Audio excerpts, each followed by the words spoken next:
ni Simon Cantos of Iron Makina Custom. So, dala namin ngayon is the Himalayan 400. It's a scrambler concept. Siya'y tipong mistisa, akala mo'y artista, sa ganda niya, ako'y dead na talaga. The base is the Himalayan 400, which is a Royal Enfield. Stock lang talaga siya. Well, the condition is fairly okay naman talaga siya. But the client wants it differently. The client is actually using this bike talaga pang trail. Pinangrarampa-rampa niya to eh. So, he wants it really knobby and aggressive at the same time, you know, functional. Basically, what we did, it's a basic design that we came up with based from a client's pattern. So what we did was change the color of the tank, which is red and white. It's a Ducati red, pero ang ginawa namin, we sanded off para medyo mag-lower down yung color niya, para mukha siyang faded. Rustic look, but it's all top-coated naman, so mag-maintain talaga yung color na ganyan. Front fenders is XR200. Also, this one is an XR200 kasi we wanted to look like a typical scrambler. We repainted this one. The chassis, we didn't do anything. This is good about Royal Enfield because hindi na masyadong kailangan baguhin lahat. So what we did was refabricate lang ito, moved it forward, inayos namin siya, and then made it ganyang design. The rear fender is really small. Regardless, madudumihan talaga siya. Also, the exhaust, we put a powerful exhaust. So it's very simple. Medyo elevated siya ng konti to compensate the lines. And then we put on a tire. It's a Pirelli 130/90 by 17. So MT21. It's an off-road tire. Fits perfectly on a Himalayan. Lastly, the seat, we made it really comfortable. Super soft seat siya. Experiencing the trail with proper comfort pa rin. Basically, that's the modification that we did for the bike. Himalayan is really easy to customize kasi andyan na siya lahat.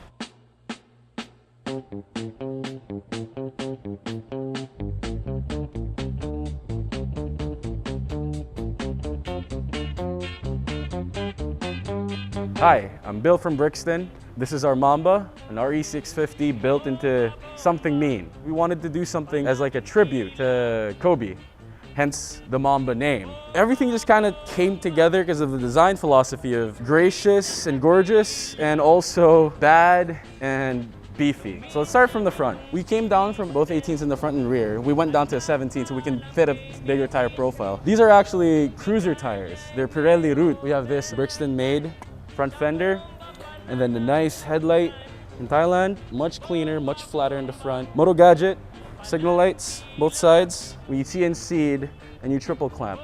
Much thicker, much beefier compared to the stock triple clamp. It's still the upsweep handlebars, but we changed the bars inside. We put Diablo levers, actually almost everywhere you'll see Diablo stuff. We put some bar ends, also from Thailand. And then the tank, we just really wanted to repaint it. So this is where the Mamba thing goes. The M emblem, we designed that. This is all painted, not a sticker. With that concept comes the exhaust pipe. So this is an olive green thermal wrap to make it look like snakeskin. The engine stock, although remapped for the pipe, and then we have these Diablo engine covers. The end can, full system actually, full system from Diablo. And the rear sets, we pushed them back to give it a little bit of a racier stance. Diablo side panels, nice clean seat. We did it ourselves too. A lot of people ask me, if it's a cafe racer, why didn't you put a cowl in the back, whatever? It's always nice to have someone on the pillion. And also because the customer wanted a pillion for his wife, you know. We chopped up the subframe actually. It was a little out here. We pushed it in, we cleaned up the back. Instead of putting a full signal light and a tail light, we just put this really nice, clean looking LED strip. And that's pretty much it. This bike came about with the help of our team. So that's Karel, that's JV, that's me, and then to the Joseph, Bell. Our main fabricator really is Karel.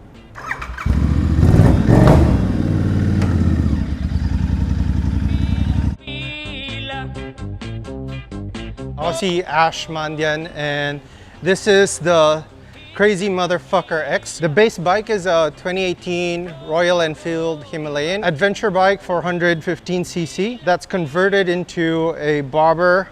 So you have the comfort and riding ng adventure bike, pero forma ng old school bobber. Ang builder nito is the guys behind Royal Enfield themselves. It's Hardcore Brothers. It's a collaboration. So the initial draft and drawing came out from Jimmy, who heads Hardcore Brothers. Of course, his guys are the ones who cut, who worked on it. A lot of the taste and flavoring in terms of the color, in terms of the lighting, in terms of the height and feel comes from me. It's a bit of steampunk in terms of artistry. Basically, clock gears. So if you think of Big Ben, yung parang open face na malaking relo, basically that's the artwork. I had it done on the tank, the fenders, and my helmet. Ninabas namin yung filter. We replaced the tank. So the tank comes from the classic 500 of Royal Enfield. We took out the back, replaced it with the seat that we had custom made by Lerida. We also made sure that we used an extended rear suspension. Suspension was lowered to have that right height pang bobber kahit na cross-country bike siya. Of course, the engine is coming from your Himalayan 415cc. Artwork, paint job, custom by John. The reason we're pushing this out, it's created by Hardcore Brothers, one of the top builders, in my opinion, across the Philippines. And people have to know that this kind of artistry comes from the Philippines. And I don't think that I've seen a cross-country bike built into a bobber like this yet. Yeah, it's one of a kind.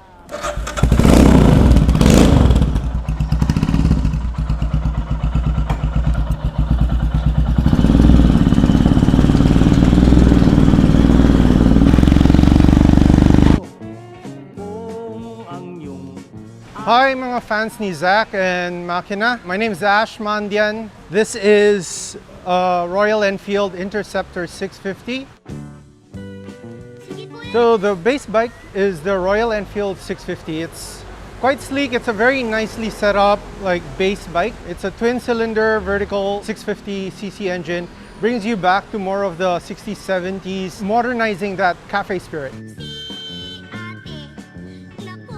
Ang concept ng bike nito is pwedeng pangharabas, pwede sa Manila, pwede sa gubat, pwede sa bundok. From the base bike na medyo sleek, I toughened it up a bit, made it a bit more beefy para kahit tag-ulan, kahit may lubak, walang problema.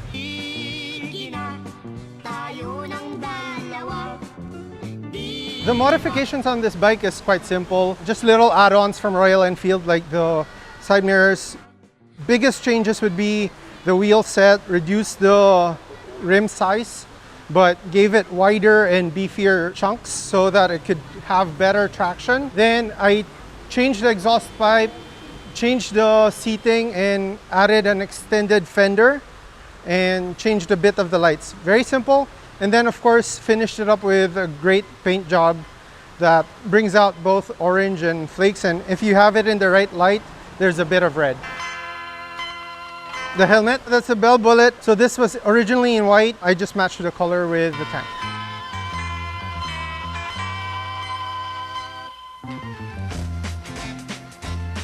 I got this bike a few days before lockdown, so medyo bad trip, diba? You get a new bike, you can't ride it. But what happens is that you spend a lot of time imagining riding that bike to the point na you start reaching out to friends and asking them, where can you source parts? What can you do? Tapos, when ECQ was kind of released and you could start meeting up with people, since short ride lang, Metro Manila lang, I focused on getting these parts. Lazada lang yan, import lang, and you get it. My name is Ash Mandian. I'm calling it the Royal Scramble.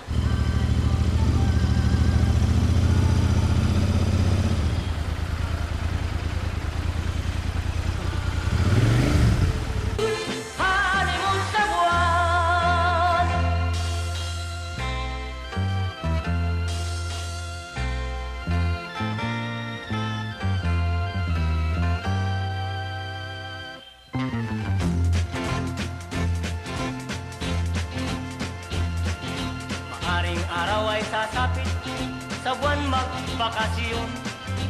Sasakyan natin ay rocket